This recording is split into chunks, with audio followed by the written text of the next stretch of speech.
很多有趣的事情、好玩的事情都在饭桌上发生的。毕竟吃饭占我们生命中很重要的一个部分。我稍微帮大家算了一下，我们在座各位年纪最小的，活到现在应该也吃了26000多顿饭。哇！有的时候一顿饭局就可以改变一个人的一生。我就先抛砖引玉一下，我妹妹有一顿饭，她就是比较难忘。哦，她是19岁的那个生日，因为那顿饭跟我去吃的。吃的什么？吃的是一个串串，吃串串肯定有一个油碟，油碟儿，服务员就给他上油碟。哎，你好，你的油碟，你的油碟，你的哎，整个油碟洒在我妹妹身上，就从头淋到尾那种样子。哇！然后我妹妹整个淋到满头都是油之后呢，那顿饭就不想吃了，当时她就想回去了。但作为哥哥的我，这个时候想的第一件事情是，我们排队排了快1个小时了。啊！这是什么哥哥？妹妹，你这个时候要走有点不太好吧？完全就是你自己想吃好吗？如果他要回家换衣服的话，路途又比较遥远啊。我当场，我妹妹叫杨莎嘛，杨莎，今天是你的生日，坚强，继续吃。我当场让我妹妹继续吃。再大的苦，再大的难关，吃了再说。总而言之，我们家很容易喊口号。我妹妹当时浑身都是油哦，眼泪也没有流下来，就继续在那吃，油重到爆。还是生日，就是把那个东西身上沾一沾。来，妹妹过来，哎，哎呀，身上沾一沾，没有了。我妹那个时候没说什么，她长大以后她问我，她说：“果果，你那个时候为啥子要这样子对我呢？”但是我觉得我妹妹从那个时候开始就养成了一个任何困难都难不倒她。后来吃饭开水泼到身上都不怕的，绝对没有，直接来口号，身上全是油，困难莫低头，对不对？对我妹妹来说就挺难忘的这么个生日宴。前段时间我到了文昌，我是亲自到现场去观礼嫦娥5号发射的那一刻。哦，非常非常棒，就是在这样的一个时代，你可以感受到国家的科技如此之强盛，你会觉得那一刻你无比的骄傲。下一期《王牌特工》我们会奖励和观礼卫星发射有关联的一个重磅的，送他上天。不会送一个火星的徽章吧？一套太阳系的模型，价值100多。因为每一年火星最后王牌特工的奖品稀烂，又重，还要我要花邮费把它搞回去。还有一个喷火的机的吗？是稀烂吗？不，好，我要告诉大家，如果说下一期你不感动，我跪在台上给你发。这么夸张？我求求那位特工一定要不感动。好了，各位亲爱的朋友，我们今天第2场要开始了。我们首先来看看各位特工上一场的这个积分情况。目前呢，敖犬拿到6票，现在暂时位列第2。榜一特工沈梦辰已经拿到了9票。局长，我今天有一个话想要放给沈梦辰。哎呦，你要放狠话！今天谁积分比较低，当场卸妆。敢不敢？敢不敢？好，那这样说，敖犬，从今天开始，你要改名叫鳌拜。就是真的把艺名改掉叫鳌拜哦。微博、抖音都改名。但我还要重新认证哎。要不要这么玩？玩，要玩就玩狠的。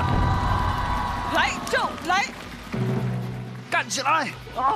反正看热闹不嫌事儿大。他们2位火药味非常重，但是我觉得别的特工也是有机会的。田园哥，你今天有特别准备一些道德绑架我们吗？没，绝对没有。没有哈，我以前也没有道德绑架过你们。还没有吗？我们都哭不出来了，到后面都已经快要。为了让我们现场的6位特工表现得更加努力，我们还特地邀请了2位老朋友来助阵啊！我们欢迎火星的高级特工金志文以及宝弟。Hello， 大家好，第2次回来了。你不会说唱。但没关系，我教你，不要害怕。虽然我是 rapper， 就在今晚，你是我的 reader， 可爱。我早就知道你会回来。宝弟很会创作。对。哎呀，别笑我这个。我跟你讲，宝弟，最凶的你今天遇到一个对手了。谁呀？就是我们的小菠萝。我告诉你。你见到他应该是压力最大的，因为他现在是 rap 界的 king。您知道为什么上次我敢 freestyle？ 因为上次是秦由真维在现场。不好意思，秦由真维现在是他的徒弟哦。我教的。你现在要全力 rap 一下，好不好？让他看看你真正的本事。我来一个帅的好不好？帅的帅死他，帅死所有人 ，Come on！ 我们两个都是 rapper， 我们两个也都是 singer， 所以希望你可以教我唱歌，我也可以教你怎么唱歌 ，OK 吗？虽然你叫做宝弟，用湖南话说的话叫暴里暴气。接下来这一段，小菠萝也垮掉了，小菠萝慌了，小菠萝垮掉了，小菠萝加油！接下来这一段你要小心，因为你遇到什么，我会给你保密。我一定要讲一句话，什么？你比上次秦牛正位还尴尬。到底是你教秦牛正位还是他教了你哦？现在。好的，谢谢。我们今天除了现场这么多高级特工以外，我们其实还有非常棒的这个终极特工。首先是我们大家都非常喜爱的方嘉译小朋友，以及他旁边的陆思涵，还有好久不见的张伟，还有我们的甜蜜，大家好，还有张倩，还有一位，他的名字叫做 Summer Dragon。Summer Dragon。好了，最近呢，很多网友在看了《火星情报局》后，纷纷自发的参与我们的提案讨论啊，也在微博上表达了自己在生活当中发现的一些非常有意思的提案。大家赶紧到微博搜索话题“火星情报局”，点击火星的征集令，一起来围观更加有意思的这些提案。接下来我们正式开始我们今天的会议。杨迪副局长，来，我们今天的第一个提案是。喝口水，开场开了好久。哎，好的，那我开始今天的第一个提案了啊！我发现，地球人都有忘不了的一顿饭。这个提案是我非常想要提的，因为很多有趣的事情、好玩的事情都在饭桌上发生的。毕竟，吃饭占我们生命中很重要的一个部分。我稍微帮大家算了一下，我们在座各位年纪最小的，活到现在应该也吃了26000多顿饭。哇！有的时候一顿饭局就可以改变一个人的一生。我就先抛砖引玉一下，我妹妹有一顿饭，她就是比较难忘哦。她是19岁的那个生日，因为那顿饭跟我去吃的。吃的什么？吃的是一个串串，吃串串肯定有一个油碟，油碟儿，服务员就给她上油碟。哎，你好，你的油碟，你的油碟，你的哎，整个油碟洒在我妹妹身上。就从头淋到尾那种样子，哇！然后我妹妹整个淋到满头都是油之后呢，那顿饭就不想吃了，当时她就想回去了。但作为哥哥的我，这个时候想的第一件事情是，我们排队排了快1个小时了。这是什么哥哥？妹妹，你这个时候要走有点不太好吧？完全就是你自己想吃好吗？如果她要回家换衣服的话，路途又比较遥远啊。我当场，我妹妹叫杨莎嘛，杨莎，今天是你的生日，坚强，继续吃。我当场让我妹妹继续吃，再大的苦，再大的难关，吃了再说。总而言之，我们家很容易喊口号。我妹妹当时浑身都是油哦，眼泪也没有流下来，就继续在那吃，油重到爆。还是生日，就是把那个东西身上沾一沾。来，妹妹过来，哎呀，身上沾一沾，没有了。我妹那个时候没说什么，她长大以后她问我，她说：“哥哥，你那个时候为啥子要这样子对我呢？”但是我觉得我妹妹从那个时候开始就养成了一个任何困难都难不倒她。后来吃饭开水泼到身上都不怕的，绝对没有，直接来口号，身上全是油，困难莫低头，对不对？对我妹妹来说就挺难忘的这么个生日宴，所以每一顿饭真的有可能都会让你记忆犹新。所以每顿饭都要好好吃，吃好。哇，上你第一个讲故事，好。我生活中也有一个很难忘的一顿饭。哎呀，咱你过分了，就讲了一句就忘词。那一顿饭是在撒哈拉沙漠。为什么去沙漠啊？我在前年的时候呢，我跟我前队友们就团综，对，我们有一个大团综，就是穿越撒哈拉沙漠。那个时候呢，我们待在撒哈拉沙漠是6天5夜。哇！大家都知道，就是沙漠里面呢只有沙。然后那边的向导呢跟我们说，就是因为我们有水，所以呢我们刷碗的时候其实是可以用那个沙来刷碗的啊。因为他说他们的沙是特别的干净，但是有一个问题，没有厕所。大家都会在沙上就是上厕所，挖个坑是不是？对，挖个坑上厕所。有一天呢，我在洗碗，我们大家都吃完了，洗着洗着，感觉不妙，我摸到你还拿起来了吗？我没敢拿起来。当时拿起来半米长，沙漠里的蛇，沙漠里的蛇。然后我在想，哎，还是谢帝奎老师的，或者说啊，谢帝奎老师。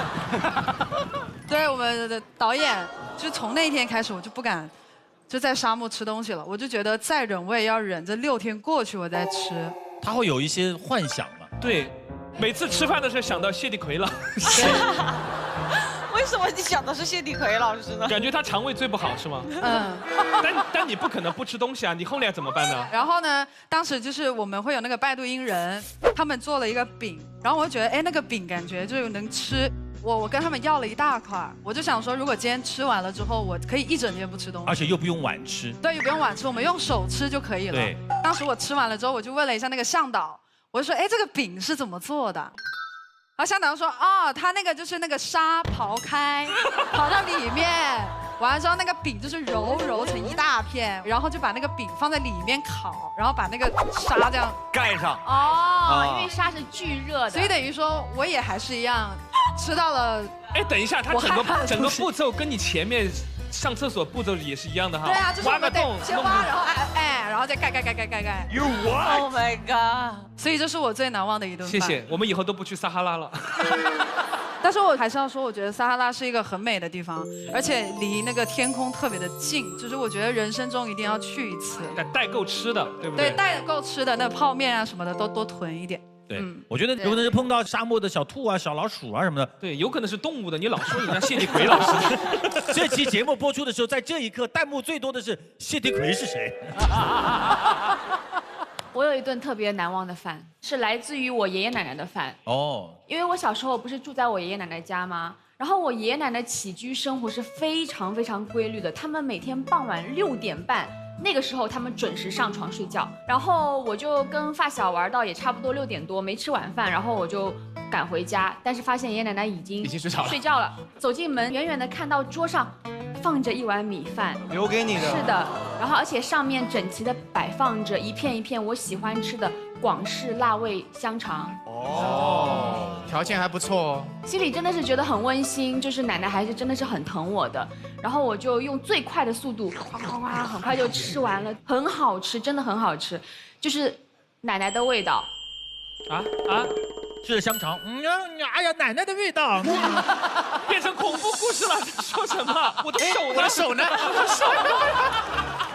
我的手呢？三爷有没有看到奶奶的手？爷爷从床上爬起来。爸爸，你也是我的帮凶了。奶奶她说，哎，昨天我放在那个桌上的一碗饭呢，就是我要给星星吃的呀。星星呢是我们家的那时候养的狗狗。狗啊！奶奶给狗准备了一碗饭，都没给你准备。这更过分吧，奶奶？我也没跟奶奶说是我吃掉了，我就说奶奶没事儿，咱们再盛一碗给星星嘛。她说不是啊，就是你知道那碗饭上面有那个香肠特别咸，星星不能吃太咸。那怎么办呢？所以昨天我跟你爷爷一边看电视一边把那个肠一片一片的放在嘴里嗦，然后把香肠里面的那个盐分全都嗦掉了，然后再放回到。果然是奶奶的味道，还有爷爷的味道。哎，这片是奶奶的味道，这片是爷爷的。Oh my god！ 所以从此以后你就再也不敢吃那个什么广式的。我就是觉得莫名其妙摆放在桌上的一碗饭，我就不会再吃了。确实，我的印象非常深刻的一顿饭在法国巴黎。我也有这个故事跟龙哥又有关系吧？哎，破我的梗了。就是龙哥是吗？又是龙哥，跟龙哥又有关系。杜海涛到底知不知道这个人的存在？真实不知道。太过分了。是前2年我去到那个法国，然后呢，龙哥就是他和他太太一起招待我，给我订了一家那个当地非常有名的那个米其林餐厅。因为我不知道吃米其林是有一些讲究的，所以呢就出了一些洋相。今天讲故事呢，我不想就是按照平时以往的那种讲法来讲，我想挑战一下这个鳌拜老师。我还没输，就鳌拜了。敖全老师说故事的方式，好不好？我用你的演出来，你用我的全程，别人不能参与。哇，那他不叫鳌拜，他叫必拜，输死了。好不好？可以。好，那么呢，我就需要被动了。往哪儿跑？我干嘛？韩哥来帮我演一下法国当地的这个非常厉害的地头蛇龙哥啊，OK，不是，这个龙哥啊，他非常的优雅，法语非常的流利。哎呦，真的啊？对，可以啊，很适合我呀。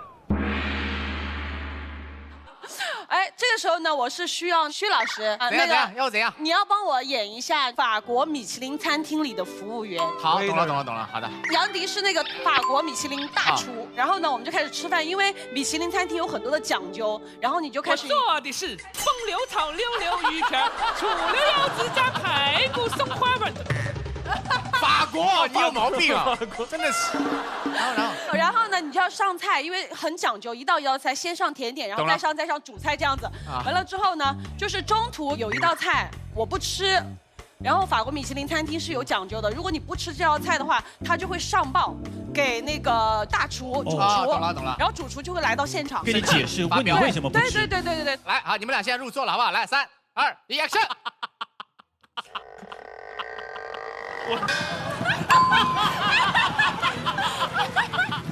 不要抢戏了，还没到你呢，你是厨师嘛，你不要搞。我在做奶奶的香肠。哎，是法式，不是广式。够了，谢你亏得平。好了，太难了。你有没有发现我这个方式很难，尤其是这个人。来，3、2、1 ，Action！ Bonjour. Salut. Mr. Miss. Ma jolie douceur, suis tu bébé. 你在说什么？龙哥什么意思 ？Translation. Okay, no problem. 龙哥，你听懂了吗？他是说，是不是肚子饿了，所以要吃饭？ Ma jolie douceur, suis tu bébé. 原来法文是这样子的。May I? OK。他问可以吗？可以。这是要理发吗？肚子里的筋啊！龙哥，不用翻译，这句我听懂了。脖子不紧 ，OK。脖子里的不紧，不舒服要跟我讲，感觉去了乌鲁木齐。龙哥，我想来点甜品。好的。Hey sir, please. These ladies need 甜酒冲蛋。我的甜品。 OK。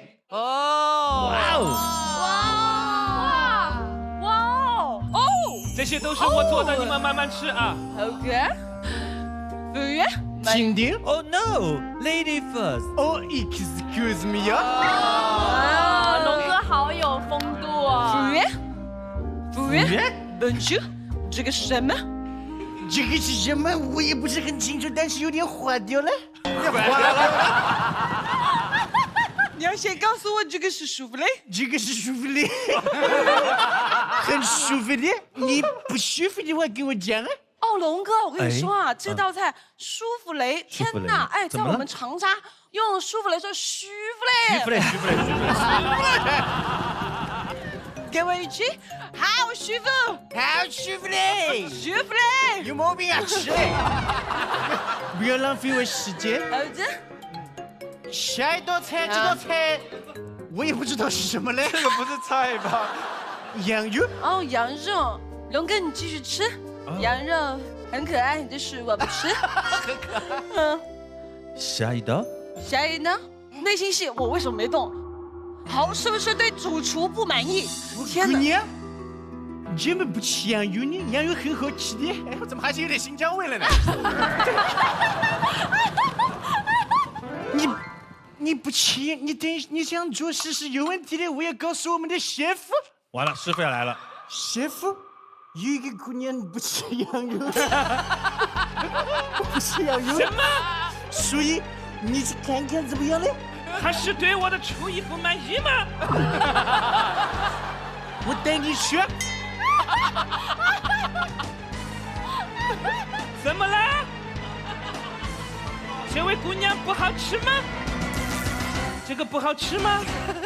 我做了7期49天不好吃吗？你告诉我做错了什么，我改。Bonjour， 这个羊肉不是不好吃，是我本身就不吃羊。我们米其林餐厅从来没有遇到过这样的事情。现在怎么办？他不吃，我怎么知道？对不起，我是本身不好吃吗？你不尊重我。我不是不尊重你，龙哥，你帮我解释一下。为什么不吃？好，就是因为我并不知道米其林餐厅，如果你没有吃，对，厨师会生气。对你只吃一口的话，他会非常的不开心。 You what？ 这是没有这个必要了，到底是法国 ？OK？ 对，你跟他说，你说我是不吃羊肉的，他是不理解的。他说你就是对他的这个不尊重，然后、就是、对他的厨艺不认可。对，所以我就不知道就出尽了洋相。说完了吗？这边都要中死了。哎，我说完了，可以把它下走了。最后一道菜了，你不吃我吃，一个问题。这道菜，这里是猪肉，我也不吃猪肉。这道菜我也不吃的话，我可以给龙哥吃，只要龙哥把我这份菜吃完就可以了。哦，我要是吃完了，我就不是龙哥了，我变成猪哥了。那怎么办呢？怎么了？不好吃吗？没有不好吃，很好吃。那就快吃，我这边还有6个菜，马上上来，快点吃。那后来呢？就龙哥就帮我把这个吃完了，然后就是我们大家分摊，这个分一点，那个分一点，就把它平均都分完了。所以这个米其林餐厅就吃的就很尴尬，因为不懂里面的规矩。一个奇妙的吃饭的经历，虽然说没怎么吃，但是很难忘。对，太难忘了，这个。你不觉得这样演很？太难了，而且很长，好累呀。挺好的，挺好的，挺好的，挺好的。 所以说，不一样的这种饮食文化会给你带来一种非常深刻的这种印象。对，韩哥，我一直在观察你。哦，你演他的故事跟演我的耐心是差很多的。哦，你演我的就一直要往回走，然后演他的就很有耐心。局长不仅从头演到尾，还帮忙升华，最后。对啊，这个不需要你发现啊，这么显而易见的事情。好，我今天我发誓。 我如果今天 cue 你们任何一位演我故事，我就是狗。所以你确定要改名鳌拜了是吧？我输给你，我就叫鳌拜。他要改鳌狗。我有一个启蒙老师，是在一个杀青宴上遇到的，他是陈伟霆先生。哦，你好，我是陈伟霆。因为我们以前常去香港做活动。 然后呢，我们是亲眼见证彼此，就是从好到不好。那时候我们组还没解散的时候，我们比较好嘛。后来我们就经过很多年，我们棒棒糖组合解散了，然后我们就开始不好。然后呢，陈伟霆就拍了那个《古剑奇谭》，就突然就爆火了嘛。很多年之后，我们一起拍了一个戏，就是最后一天的时候，就是吃饭嘛，就感觉有人在看我，然后我转头看他，我想说他不是喝多了，他要干嘛？你想多了。想啥呢？突然间他就拿起那个酒杯，就朝我走过来。不要走近啊！你不能有人演的啊！我可以自己演吧。然后走过来，哎，我跟你说啊，下一个故事啊，是真的是下一个超级精彩，我都知道是谁说的。你看吉斯基都出来了。哎呀，你继续讲啊，继续讲啊。好，这边有一个獒犬哦，就假装有个獒犬，然后陈伟霆就过来，伟霆哥就来了，突然就这样子，他说了一句话戳到我了。你是不是觉得你很努力，可是老天爷都不眷顾你啦？是吧？我也是，是吧？是韩国话吧？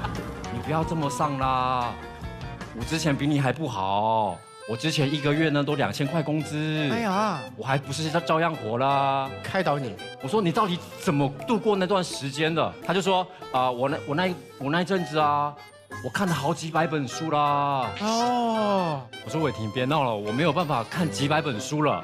他说没事，你不要担心，看1本就好啦，你就看咪咪。啊，咪咪是什么？看咪咪。而且是这么接的啊，这个你不用推荐，我自己也会看。 早就看过了。不是，他推荐我看这本书，《秘密》。知道是这本书了。啊，他香港话了，发音了。对，我说这本书到底有什么神奇的？他是打开一看，全部都是插图，没有文字了。有字的就这样。哦，有文字，有文字，有文字，有有文字啊，有文字了。哎，他打开以后是那种就是要闪看的图，就一个动画。他就非常推荐我就是要看这本书，因为我觉得这个吸引力法则啦非常有用啦。你只要内心许愿望，很虔诚，它都可以发射到宇宙太空。我就是呢看了这本书吸引力法则啦，我许了愿望，我要活。他的要求这么低吗？我要活着。我说你怎么火的？我莫名其妙接到了古剑奇谭，演了个大西轰，我就火啦。大西轰。你就觉得他讲的是真的，而且在他身上都应验了。对，然后我就说那个。喂，那怎么办？这本书去哪里买？他说直接掏出这本书，这本书300块，微信转账给我，帮我回香港。你懂我意思吗？什么鬼啊？没有啊。所以这本书呢，我就真的是有把它看完。你们知道有一句话是什么吗？坚持比努力还重要啊！你要靠什么坚持？你要靠你的吸引力法则。我觉得你这虽然吸引力法则，但是你做的每件事情，他们来一定是因为你前面做了什么事情，让人家知道你了。是。我觉得就是当你心里有这个信念，你的状态会更加不一样，你会积极的面对每一个工作。对。然后让这些工作人员啊，对你真的是青睐有加，大家都会愿意推荐你。比如说有人问我啊，你觉得火星情报局里边哪一个更适合参加下一个节目？我想都不用想，我说杨迪真的很棒啊，真的。啥意思？所以敖犬。韩哥，哎，你铺这么久，不就是要这敖犬也不错。所以你看，饭吃的什么不重要，忘记了，完全不记得吃了什么东西，香肠也没有吃，饼也没有吃，没有。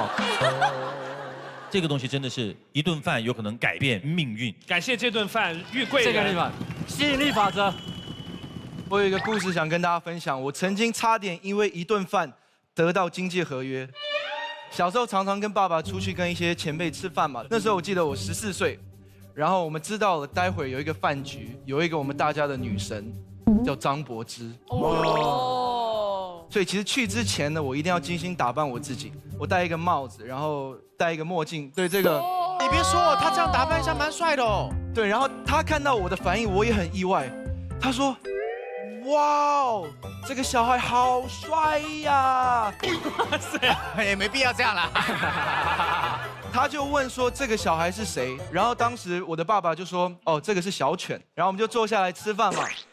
于是张柏芝姐姐就坐在对面，比如说心雨姐是张柏芝姐姐。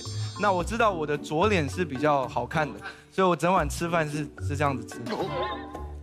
哇哦，这个小孩好帅啊！等一下，你墨镜也没摘是吧？我整晚没摘，因为我觉得我那时候戴墨镜比较好看，因为我是单眼皮嘛。啊，所以我有一个绝杀，就是我看到女生我挤一个双眼皮。哦，好厉害！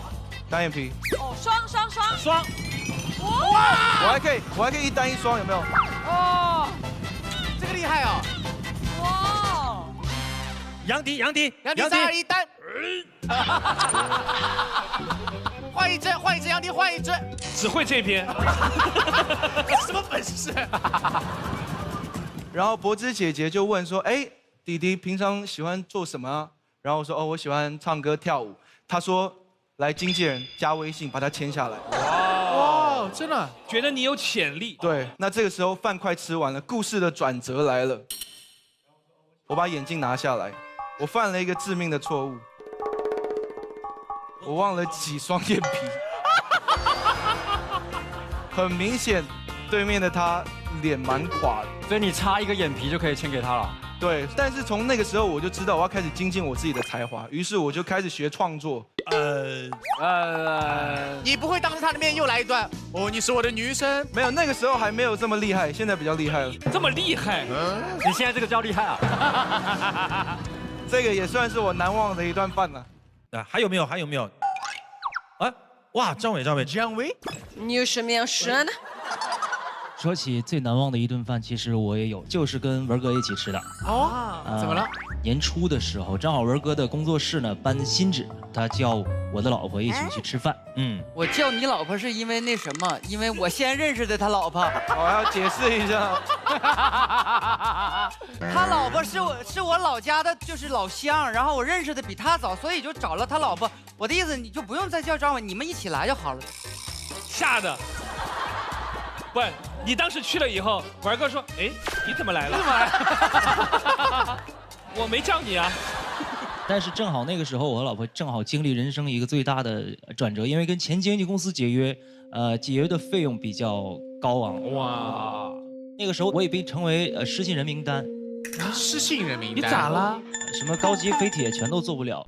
是做不了，因为没有这些交通工具。高级飞铁。工作也都没有办法继续。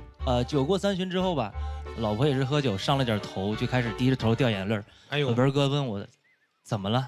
我觉得哎呀，还是不要说太多。但这个时候最让我难忘的就是文嫂站起来了，小伟，差多少钱跟姐姐说，这个钱欠别人的不如欠自己人的。哎呦，喂，太感人了，感人了。说完这，整个场静下来了。然后你当场报了个数，嫂子坐下了。后来这个钱第2天我老婆就给他打过去了。又厉害厉害，上一张。打过去之后呢，后来我是挺担心，我跟大舅哥就怕他还不上，就把他给签了啊。把他签约了之后，我就还得供他吃，供他喝，完了还得免费给他做歌，完了我还得分一半我的大舅哥给他。我现在才反应过来，这不是改变他一生的一顿饭，是改变你们家，这是改变了我一生的一顿饭呢。但是哥，你不要担心，我很有信心，我肯定能把这个钱还上。能还，能还。然后其实我现在除了是一个合格的歌手之外，我也是一个隐形的翅膀综艺咖。综艺咖，你可拉倒吧你！在这里给大家试一下这个口技。你想好了啊，你别丢人现眼，以后没有一个活都没了，以后啊。口技安静一点啊，他是完全通过口腔里的运动来模仿动物自然界的声音，真的，你看，快点夸，快点夸，快点夸，快点夸，快点夸，快点夸。就像这个像，太夸了，不是你前面怎么说什么玩意儿？张伟前面说的是快点夸，快点夸，快点夸，快点夸，快点夸，快点夸，快点夸，快点夸，快点夸，快点夸。你的老板都喷了，刚。其实真的，刚刚是一个玩笑，刚刚真的是一个玩笑，重来，我重来。其实不是口技，是 B-box。B-box。DJ 拽个 B 来。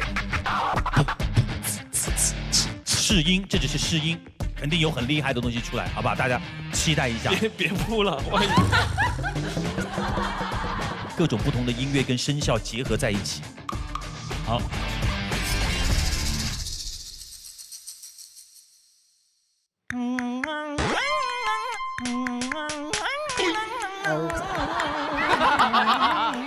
我钱是没着落了，我看出来了，还不了。这是不是下一期来不了了？下期肯定来不了。行了。作为经常做综艺的我来评价一下吧。来，综艺一个。现在就送走，还等什么下一期？挺热闹的。但是聊到口技啊，我今天有一个我的签友，跟了我很多年了，但是他跟我说话声音啊一模一样。天哪！在现场，好吧？好，乖，那就这位，来，乖，长得也像哎，长得也像，是跟我说话基本是一模一样。真的假的？就是徐老师他喜欢这么笑，就是神经病啊，好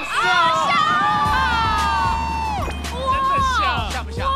你闭上眼根本分不清是谁，一模一样。哇，真的吗？我天哪，好尴尬哦。这个更像。等下你 Q 完之后，请看那个金志文老师的脸色。张伟，唱歌也很像是吗？来唱一句啊。我有点紧张，其实。没事儿，张伟都不紧张。对，不是。给张伟叫车。直接副歌。3、2、1，走。干杯！这个像，这个也像。没有吧？这最像。哎，连垮掉都很像。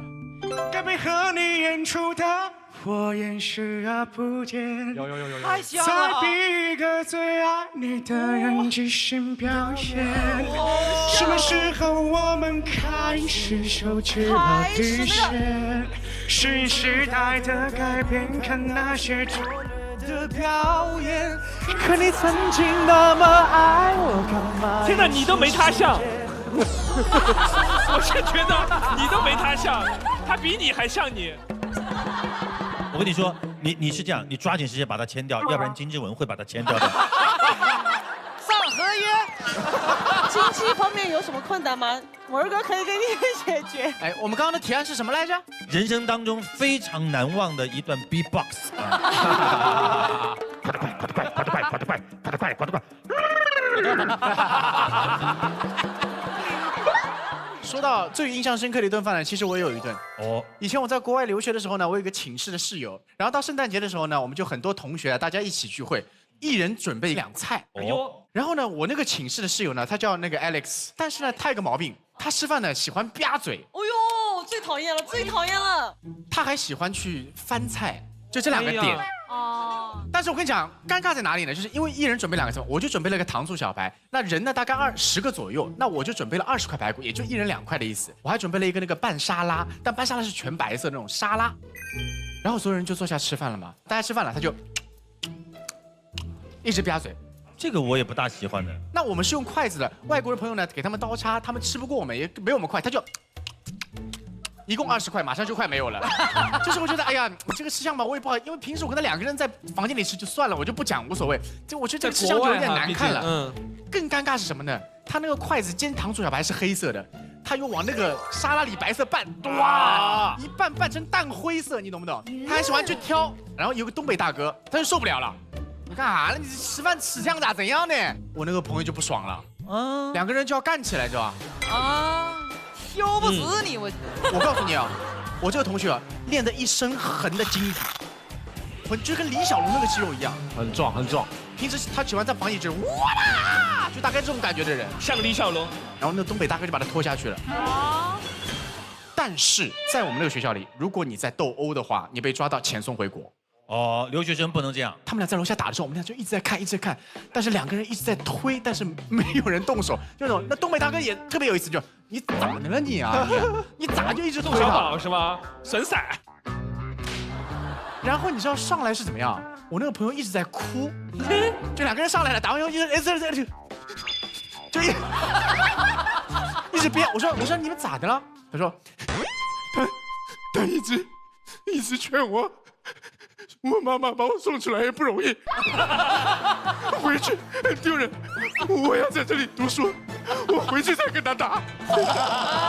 就被他劝降，你知道吧？国外人根本听不懂我们在说什么，就在那边就说：“哎呀，没关系了，没 ，It's OK, It's OK。”他又不想懒得解释 ，I'm hungry。hungry， 就很好笑，你知道吗？就完全是被劝降，就没打起来。对对对，你跟不同的人吃饭，你会发生不同的事情。比如说杜老师第一次带我去见陈赫，因为陈赫是他很好的朋友，坊间传闻陈赫特别能喝酒。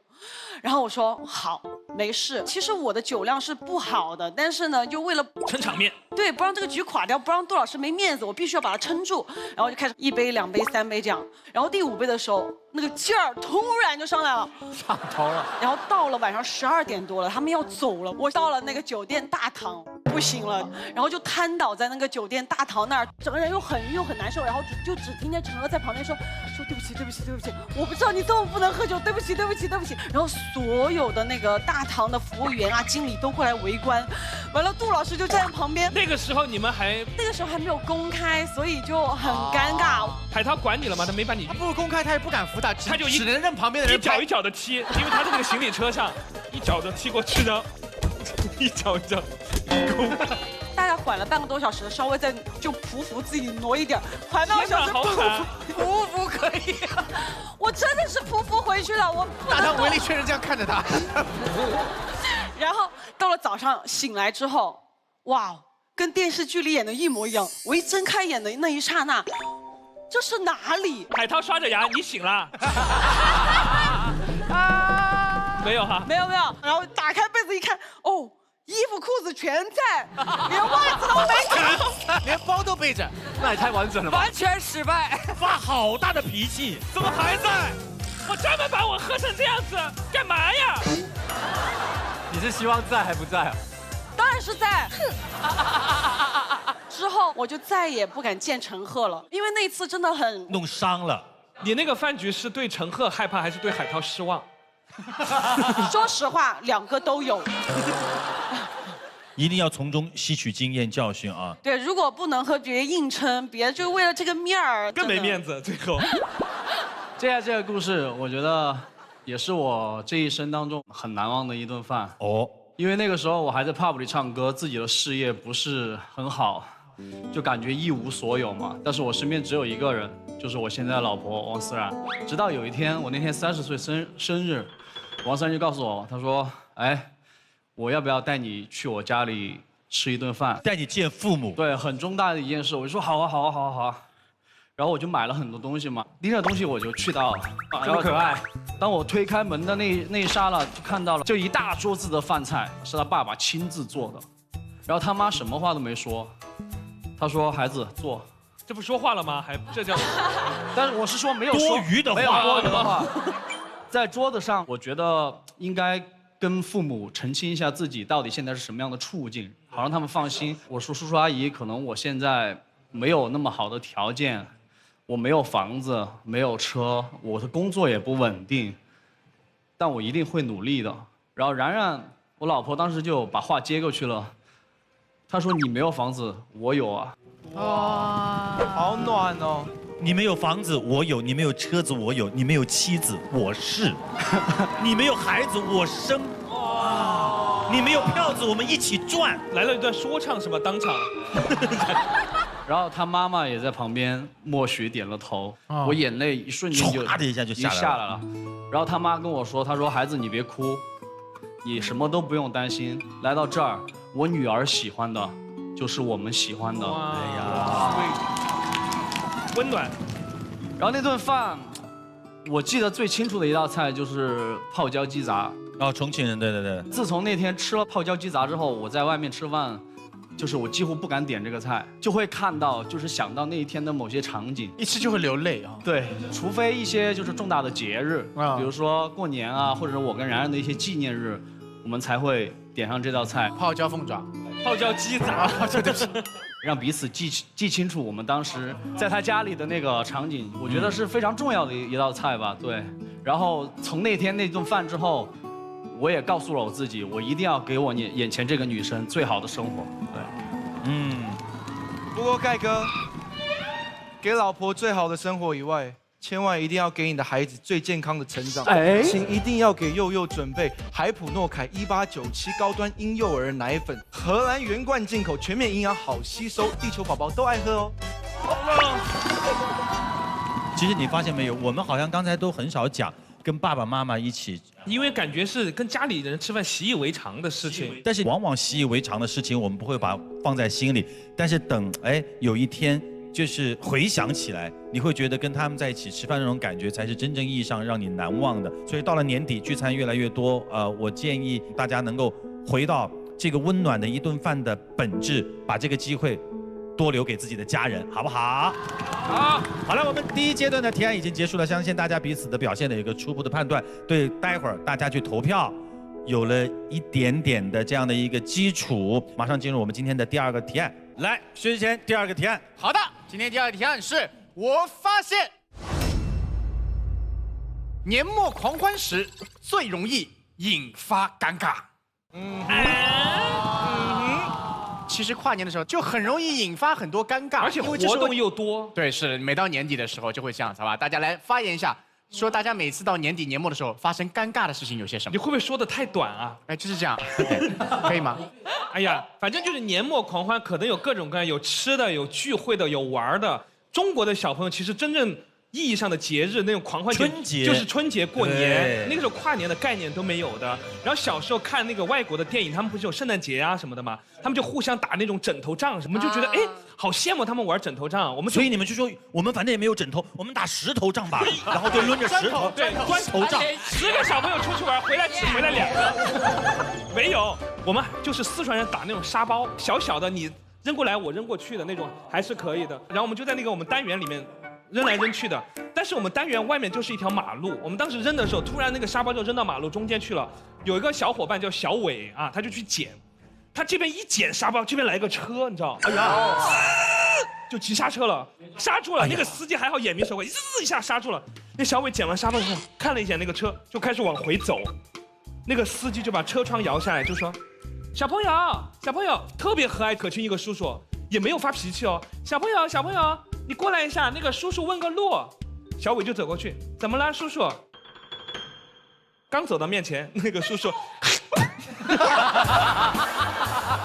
一口吐到小伟脸上，然后呢，一下踩油门就往前冲，声音就传了：“我这口痰就是要告诉你，不要在马路上随便玩什么游戏，就很危险。”就提醒他。说句实在话，我觉得那个叔叔现在想起来好聪明。 因为正常，他如果突然骂的话，小朋友就会吓跑嘛。对，他就用一种小朋友，你来，你过来。而且那个小伟哦，站在那儿懵了。他往回走的时候，他边擦他脸上的痰，边说：“哎呀，那个叔叔的嘴巴好翘哦。”为了这还看嘴巴翘呢？我那个时候我是个小学生，我记到现在。 我觉得那个叔叔又聪明又给我们上了一课，真的玩的时候还是要注意安全，不能因为太过于嗨、太过于狂欢，忽略了自己交通的一些问题哈。哎，我们真的在这里要提醒所有的这个小朋友们啊，在年头岁尾大家一起玩游戏的时候，一定要注意交通安全啊，这个非常非常重要。我想小伟从此以后啊，真的再也不敢这个样子了，戴面具了，小伟。小伟从此以后只能够玩。搞半天是张伟是吧？小伟。 好，哎呦，换我了。我跟你讲，我这个尴尬的故事在年末狂欢，是我们一群兄弟去唱歌。我那天真的差点离开这美丽的世界啊！为什么差一点呢？我今天为了《王牌特工》的路，我要自爆了。这个故事我没有说过的。以前我们最早的公司，然后我们是分棒棒糖跟黑社会美眉。那时候老板 Andy 哥很严格，他说了一个：你们不能谈恋爱。 就是一个禁爱令嘛，这个我可以作证 ，Andy 哥也是我以前的老板，所以 Andy 哥真的很严格。但是你听他话了吗？没有。禁爱令是非常严格的哦，你们不能谈恋爱，任何都不可以，你们只能一起工作。哎，可是我们那时候朝夕相处，哎，谁受得了？我们可以啊，有很多人会受得了。好，我受不了。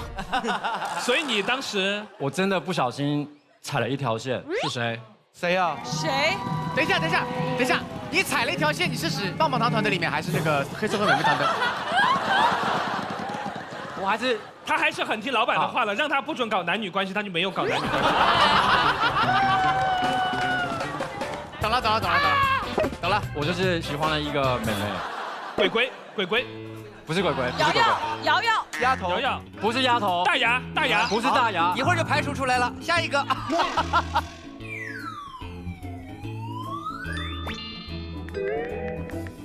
等一下，杨迪现在在查。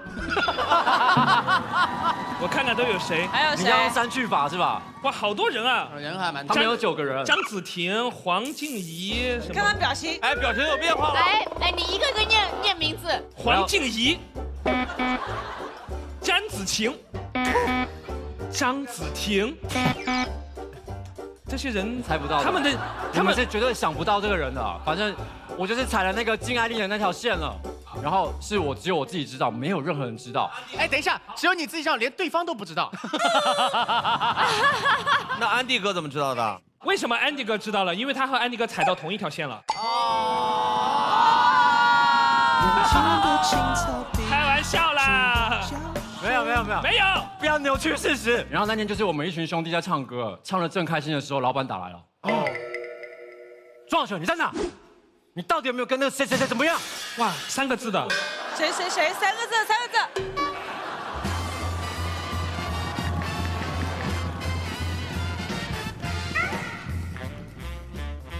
Oh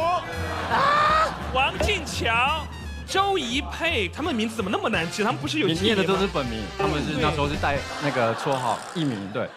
然后我说怎么了，一个？你现在在哪？我说我跟兄弟在唱 KTV 啊。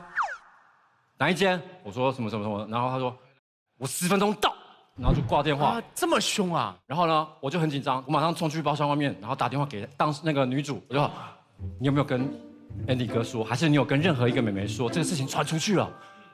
他用一个语气跟我说，很坚定哦，没有啊，这是我们的秘密啊，而且我们一起发誓过了，不能说出去哦，发誓过了。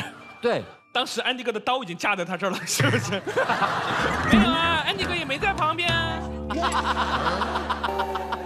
我兄弟还在很开心的唱歌狂欢嘛，只有我一个人很慌张等，因为他说他10分钟就到，果然10分钟一到了。哇，要这样啊！哇，这么凶的！结果那个门是往外开的，安迪哥好惨呐，把上面的玻璃踢碎，脚卡在上面了。没有必要这一段。我生平第一次看到我老板这么凶，就那一天，他一手把一个人正在唱歌抢过来，拿着麦，很凶的语气，庄选，你再说一次，到底有没有跟那个谁谁谁怎么样？哇，他把名字说出来了。没有，他想要就是就是谁谁谁哦 ，OK OK。你知道人在说谎的时候，你就会慌了，你知道吗？所以当下我就拿了一件外套，可是我又要否认，我没有，你是有病吗？喂，这个真的有点没必要，兄弟。真的是真的。你知道为什么害怕吗？Andy 哥的背景很大。真的，你知道我也发生过差不多的事情。那时候我飞到北京，等一下，我还没讲话，你先说。等一下，谁要让你讲？你不要紧张。没有，这个故事很快，他是凶。不是，等一下，你只需要站起来说他背景大就好了。结果我听到一句话，我露出破绽了。啊，破绽。他说，他都跟我说了。然后我拿下来说，真的假的？你看看，被炸了。真的假的？他其实自己也不太相信这件事情，他来炸我，然后他说：“安迪哥怎么这么情绪化？你怎么干这种事情？”他崩溃了，你知道吗？做这个动作的是安迪嫂吗？他有双重人格。爱恨纠缠。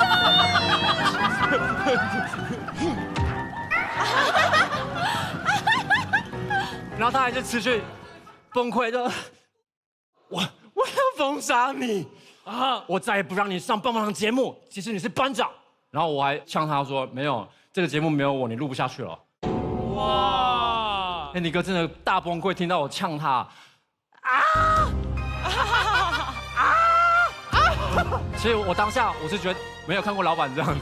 我们一般也挺难看到老板这样子的。我当下是这样。你笑出来了，我笑场了。后来我有一个兄弟就阿伟嘛，也是棒棒糖的，他说不要跟他开玩笑，你真的会被。然后他说1、2、3一起假哭，然后我们就一起，我们真的是3个人，你看，这样子就变成 disco 了。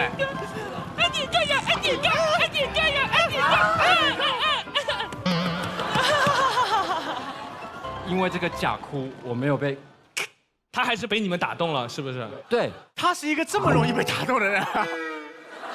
爱恨就在一瞬间。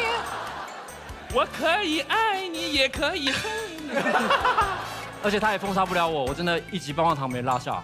更厉害的是，我起了这个带头作用，所有棒棒糖弟弟跟妹妹都开始谈恋爱了。哇！结束。哎，你哥，人家现在还在业内当经纪人，被你形容的毫无尊严。现在带陈立农啊，真的吗？啊，现在带陈立农，他是一个好人，他是一个好人。好像来不及了啊！那个，对不起，这个时候补一句，你是好人，所以你那个跨年的狂欢真的是很吓人啊！我吓死我，真的。哎，对哦，这个跟跨年没有任何关系。有，那天晚上是跨年，我们在那边。隔壁在5、4、3、2，就是他们很快乐，我们这边很悲伤，太惨了。我也有一个关于跨年的故事，也很难忘。我这个是比较贴合跨年这个主题的。是吗？那你贴吧。就是12月，那你贴吧。12月31号那天晚上就是5、4、3、2、1，其实那一刻是很重要的。对。然后那一刻呢，能跟自己的家人和爱人在一起倒数，其实也是很温暖，就感觉是啊，我们又一起完完整整的度过了1年。然后因为我跟我老公他的那个职业吧，基本上像牛郎织女一样，1年可能只见到那么跨年那么1次。啊，不至于吧？现在好多了，现在好一点，对对对，我们就约定说我们一起倒数，一起跨年。但是由于前一天晚上我确实那天工作到凌晨在拍戏，我就很困，睡到了大概8点多的时候，叫我起来我就没起来。他就一个人下楼去晨练啊，吃早饭。好，上来的时候已经快10点了，我还在睡，就还没有起来。然后他也没说什么，当时我就听到他的脚步声，就这样出去了，一个人默默的看电影，就看那个枪战片，有意声音开很大。对对，很大很大。然后我就觉得我很委屈，因为我工作到凌晨4、5点，为什么你不能体谅一下我睡一个懒觉呢？然后我就立马就把被子这样一盖，然后我就继续睡觉。你还睡得着？我一直在床上憋到了晚上10点。你太猛了吧！你们俩真能赌气1天。到了10点，我实在是憋不住了，行吧，那我就起来吧。我起来以后看见他直接就没理我。哦哟，有个性。我刚起来，他就直接就上了床，就这样。他说纪律是要遵守的，睡觉。他睡了，因为到10点了，到他睡觉的时间了。哇塞！然后当时我就想，好，行 ，OK， 你跟我斗是吧？看谁赢，行，你睡，我继续看枪战片。然后我就坐在沙发上，打开电影，开始啪啪看电影。大概11点多的时候，就看那个跨年晚会倒数，说啊，我们现在要进入我们下一年，然后5、4，然后那个时候我突然觉得自己真的很委屈那种感觉，我就坐在那儿，我就一个人这样子，5、4，然后我老公就在我后面，3、2、1。哦！天哪，你老公爱恨就在一瞬间，爱恨两茫。镜头一摇，摇到一根摇曳的蜡烛，红色的一根蜡烛。2个人单独看了战争片之后，哎。哦，明白了。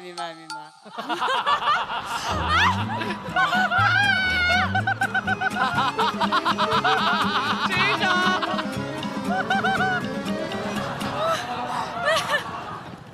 之前我在泰国的时候呢，跨年狂欢呢，我们都会选择去游乐园玩，因为泰国年末就是天气会比较好嘛。对。然后我那天是跟我一个女生朋友，还有两位男生朋友，我们一起去了那个水上乐园。哦，那个水冲下来那个。对。然后那个项目就是我们4个人要坐在一个那个泳圈里边。哦，我知道那个。对，然后我们2个女生坐在前面，有2个男生坐在后面，嘣一下去，然后我们所有人就啊，哇，好开心哦这种。然后结果我们就我们有一个朋友不见了，一个男生朋友甩出去了。对，我们就他去哪了？然后你们就开始找你们的朋友。对，在找的时候，结果就下一批人下来的时候，他们就说，刚刚那个是男的吗？一个男人吗？是人吗？还是工作人员？然后当时我们就想说，有可能他卡在里边了，所以当时我们就想说，我们再上去看一下。然后我们3个人又跑上去，然后就慢慢滑下来，结果确实看到一个男人，那就是我的朋友。他在哪儿呢？夹住。三弟，救命啊！裤子掉了！裤子！真的是这样的。冲的时候冲掉了，他真的裤子掉了。光着屁股，他腿还这么开。对，因为那个里面有一个柱子，但没这么大，就是刚好勾住，刚好能勾住的。然后他这样勾住，然后一只脚又踩在那个弯道的那个地方，就这么在的。所以我们3个就赶紧下去给他买了一个泳裤。可是他如果这么撑着的话，后面过来玩的人，哇，什么东西啊？对，杨迪听完这个故事之后，每年过年都会到那个游乐场等着。够了！我也遇到年底的时候很尴尬的事情。歌手年底一定有样东西叫颁奖礼啊。反正那时候呢，我特别小牌。你要知道，坐在最前排的人反正是最大咖的。我那时候大概坐到第3排、第4排左右的时候，大咖不出来的，只有他表演的时候才出来。对，他不太会去观礼什么的。对，然后那场颁奖礼我印象很深刻，因为前排是有人名字的，拍出来不好看嘛。那后面那个编导就在旁边，他连我名字说不上来。坐上来，坐前面，拍出来不好看。我说啊，要不然坐别人坐。上来，就把我们拖上去了。然后啪，我挑了一个林俊杰的位置，我就啪一下坐下来。左边一看，哦，周杰伦啊，什么谁，哎，都不是他们本人，都是不认识的，充数的。聊着聊着算了，他们就慢慢走了。然后我还坐在那边，对吧？这时候林俊杰出来了。哎呦，本人来了。因为艺人走过来的时候啊，他打招呼的，他说：“哎，炫。”哎，不错。对我最起码要这样嘛。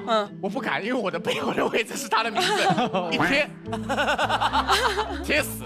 我就林哥，林哥，我就不敢再讲，就我有注重兄弟的，他也没在意，他就跑过去跟别人打招呼了。打到一半的时候，他开始找他位置了。哎呦，我多尴尬，你知道吗？他就要找他位置，他看自己位置在哪里时候。我真的是，我跟你讲，那种时候就是我真的就是我走也不是，不走也不是，好死不死，这个时候旁边编导员来催我了，哎，采访你采访，采访也不去，我就死都不走，非要等林俊杰先走了上去唱歌的时候，我再走。怎么解这个尬呢？你直接说。热乎了，捂了好久了，热乎了，终于热乎了，哎，可以呀，哎，这个好，哎，要不然还可以这样，名牌在这里嘛，你走的时候顺手撕掉，走。哇，哎，有道理，我倒是没想到，本来你就不是大咖，你就心里会很害怕，所以当时对我留下了很大的阴影。但是我之后我就决定给自己下了2条死命令。哦，第一，要么我以后不红，就永远坐在第3排；第2种可能性就是我以后改名为林俊杰。你是不是有毛病？有志气。以后大家去那种颁奖礼，看到第1排有薛之谦的位置就坐，好不好？他也不会说什么。他如果让你走开，你说你原来坐林俊杰的嘞。记住了。到了那个年末的时候，每个公司都会有这个尾牙。那时候我刚进台没多久，每个栏目都要出一个节目，在年会上表演。对，我们那个制片人就跟我们说，我们这次年会非常的重要，要么就不表演，要表演的话就一定要被领导记住。哇，整个大的。玩什么？玩火啊！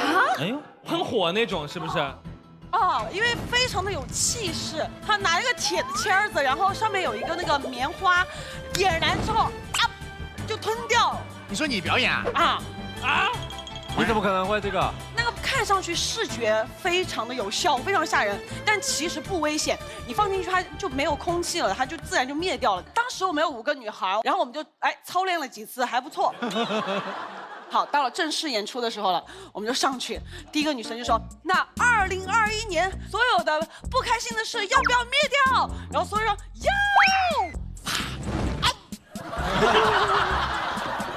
哇，现场哇雷鸣般的掌声，觉得我们女孩子非常的勇敢。到了第2个，2021年所有的疾病要不要灭掉？要。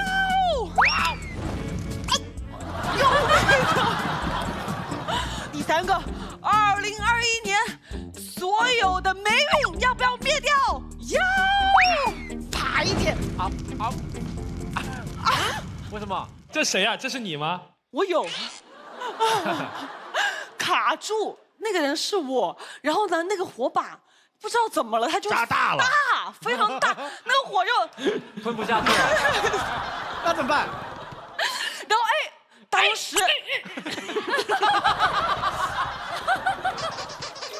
当时，灵机一动，一看老板坐在正中间，我就对着老板就过去了。老板，2021年所有的霉运要不要灭？要。对，旁边所有人，老板没说话。老板没说。然后我就说，那你把它吞掉。然后，老板张嘴了吗？老板根本就没张嘴，老板就。因为太可怕了，就这样很无奈的看着我，然后我又非常肯定的看着他，你可以来。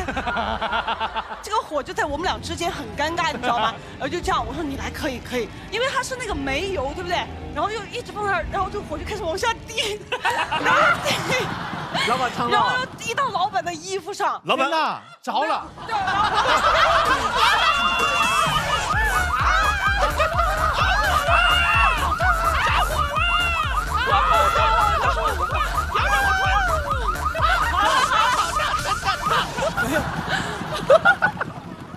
没有，掉，然后那个火就掉到衣服上之后，那个老板就赶紧起来看了我一眼，然后就很生气就走了。走了，天哪！啊！然后来年老板非常清楚地记住了我，来年安排到消防队去了。哎，他这个算是一个例子，就是在台上跟台下的这个领导啊或者重要人物互动的时候没有掌握好，就会弄得很尴尬，影响到第2年。我认识一个歌手啊，过年的时候，他有可能那天选的歌不是特别的好，然后刚好下去互动的时候，歌词刚好会让领导会觉得很尴尬。唱歌的时候，也许下来就说：“哎，我要你跪下来，大声叫我爸爸，我要你跪下来。”没有一个人跟他握手，你知道吗？有的时候就是艺人在跨年的时候，他忘了自己的那个歌词，好像不大适合。对。有跨年是从湖南卫视开始的吧？是湖南卫视。每年最后那一下砰，打那个彩纸，我会跟所有的人说，把落在头上的那个金纸拿下来，放到自己钱包里，因为那是一年头一天中头彩。哦，好彩头。韩哥，你知道吗？我有一个小抽屉，里面放的都是你给我剪下来的头彩。每一年我都会给他们从头上摘下，如果他那一年没有落到，有些好巧啊，头上就落不到，拉一颗很大的头皮屑。我就跟他们说，来，快，我头上有，你们拿走。有的时候我们有可能是太刻意去放大某一些特定的日子了，就我们刻意的放大了跨年这一天，或者是一些节日的重要性。但是其实我想说的是，每天都是最新的一天，我们其实真的是要把每一天都非常努力的去做好。对。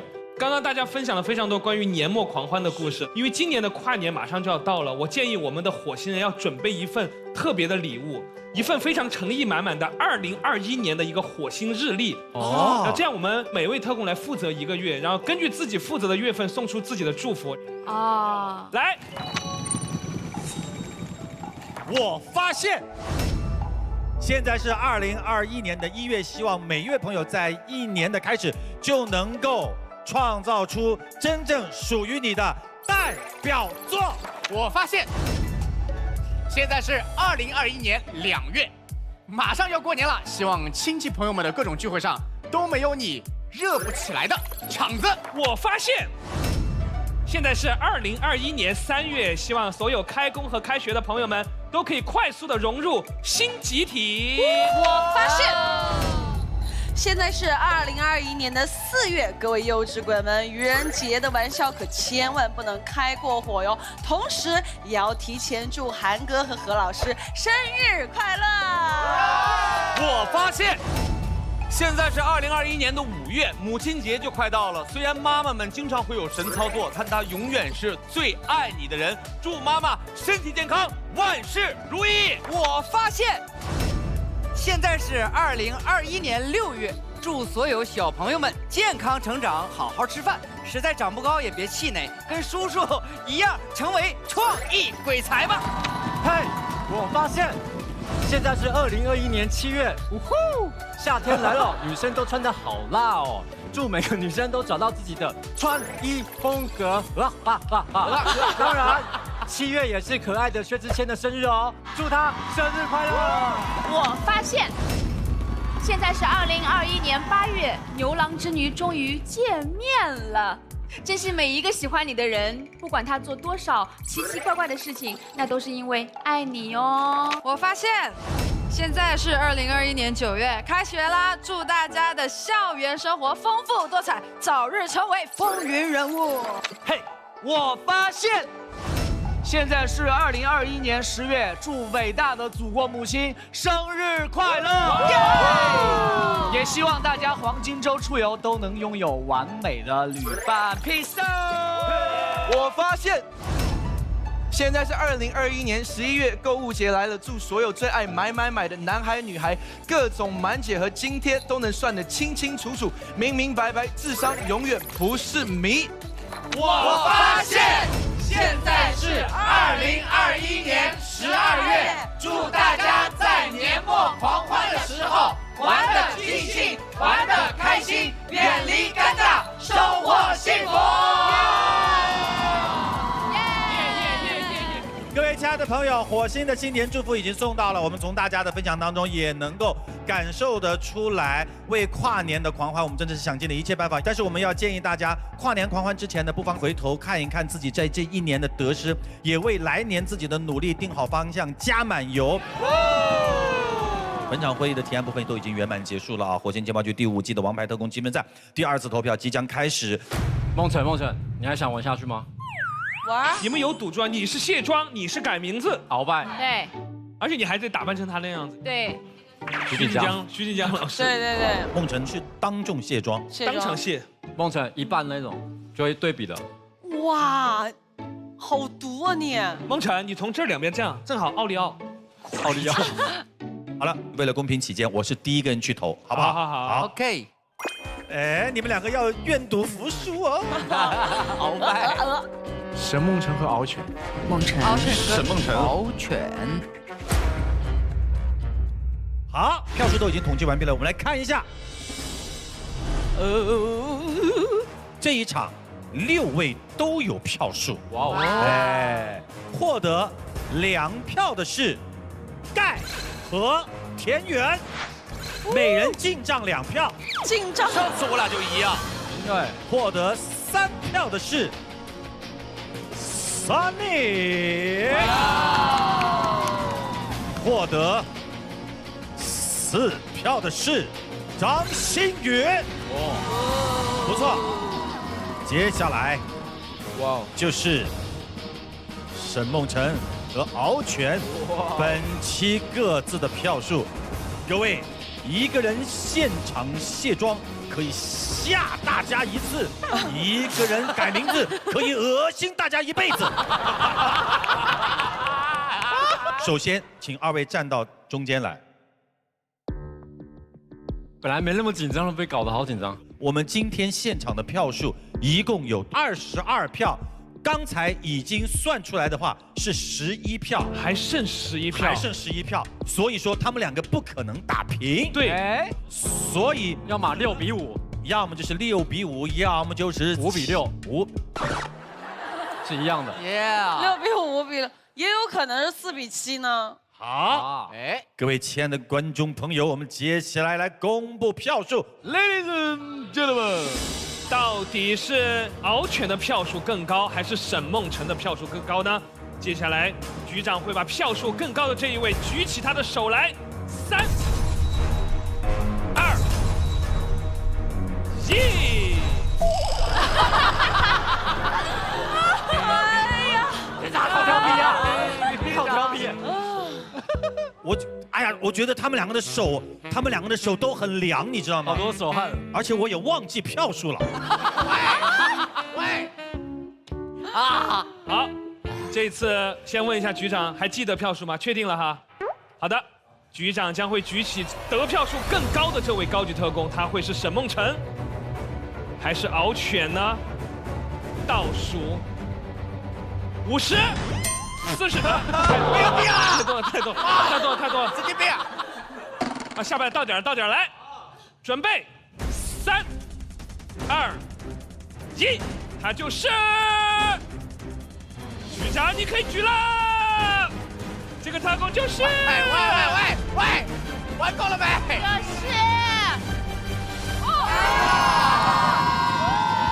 恭喜沈，谢谢。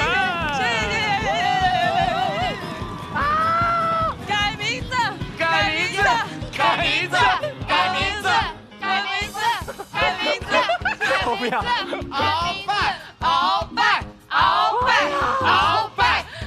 拜。